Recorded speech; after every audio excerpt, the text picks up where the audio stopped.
ఆంధ్రప్రదేశ్లో భానుడు అప్పుడే తన ప్రతాపాన్ని చూపిస్తున్నాడు. పొద్దున్నే వణికిస్తున్న చలి ఏమైపోయింది? ఆ పొగమంచు ఎక్కడికి పోయింది? ఫిబ్రవరి రెండో వారంలోనే ఏపీ నిప్పుల కుంపటిలా మారుతోందా? అసలు ఈ ఏడాది వేసవిగండం ఎలా ఉండబోతోంది? దీనిపై మా స్పెషల్ రిపోర్ట్. ఉదయం వేళ చలి తీవ్రత పూర్తిగా మాయమైపోయింది. ఏజెన్సీ ఏరియాలైన అల్లూరి సీతారామరాజు జిల్లా, పార్వతీపురం మన్యంలాంటి కూల్ ప్రాంతాల్లో కూడా ఉష్ణోగ్రతలు అనూహ్యంగా పెరుగుతున్నాయి. నిన్నటి వరకు పొగమంచు, చలితో ఇబ్బందిపడ్డ ప్రజలు నేడు అదే పొగమంచుతో కూడిన ఉక్కపోతతో ఉక్కిరిబిక్కిరి అవుతున్నారు. ముఖ్యంగా ఉత్తరాంధ్ర, కోస్తాంధ్రలో పరిస్థితి ఆందోళనకరంగా ఉంది. అక్కడ ఇప్పటికే 36 డిగ్రీల ఉష్ణోగ్రతలు నమోదవుతున్నాయి.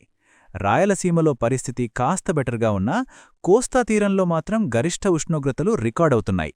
వాతావరణ మార్పుల కారణంగానే ఈ అకాల వేడి పెరుగుతోందని నిపుణులు హెచ్చరిస్తున్నారు.